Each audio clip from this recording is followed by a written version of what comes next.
What's going on, guys? Keith here with Gore Fitness, and I'm going to take a quick minute to talk to you about a supplement that is just unknown. People are kind of iffy about it, and there's this big rumor that it can kill you and this stuff. But I'm going to give my personal experience with it and my opinion on it. Not saying that you have to take it, but it's something you should definitely consider if you're getting serious about lifting, and that would be creatine. Creatine is not creatinine, okay? People associate creatine and creatinine because they're spelled very, very similar as the same things. Creatinine is the byproduct of creatine. Okay, creatine saturates your muscles. It gives you a little bit more size. It pulls water into your muscles. It gives you a hypertonic solution which just takes all the water and just puts it in your muscles and saturates them up for a bigger size, a bigger pump.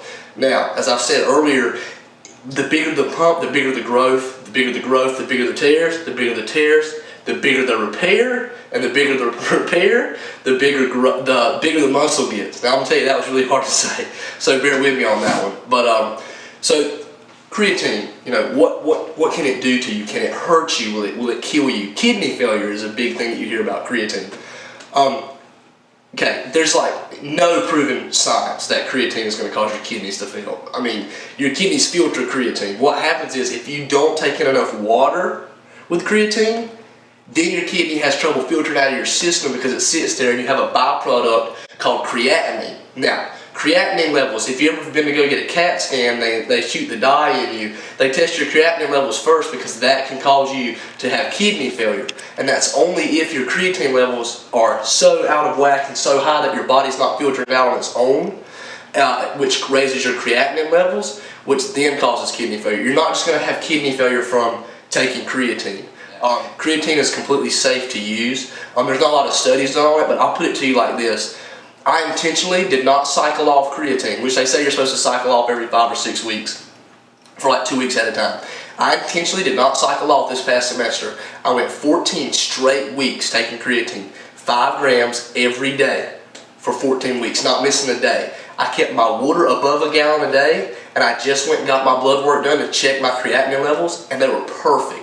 Also, sometimes you have a raised blood pressure with creatine, so be aware of that when you first start it, but my blood pressure was perfect because if you're exercising. I wouldn't advise taking creatine unless you're serious about lifting and you really want to gain size and muscle, but this supplement will definitely do it. And any bodybuilder you talk to or physique competitor will tell you they have taken creatine. Anyone that's ever gotten super serious and plateaued out has started creatine. The key thing to remember, drink a lot of water, okay? Like, take your creatine right after your workout. Even though the science says that it doesn't really matter, just my preference, I always take it directly after my workout. And I drink 2 bottles of water directly after my workout, and I also drink 2 bottles of water during my workout. And then when you mix it, I mix it with 2 bottles of water, so bam, you've got 6 bottles of water out of your way within a 4-hour period. And this is going to allow your muscles to saturate, take all the water in. If you want to cycle on and off of it, that's perfectly fine if that's your preference, if you're not disciplined enough to drink your water. But I wouldn't advise like taking creatine and drinking just a little bit of water, because then your body's not going to filter it out, and then going downtown or drinking with your friends, because that's going to dehydrate your body, and then you're not going to have enough water to sustain the creatine in your muscles, which are going to unsaturate them. And if you have any other questions, just leave them in the box, comment, subscribe to my page, Gore Fitness, as on all social platforms, including YouTube. And that'll do it for you guys. I appreciate it. Take it easy.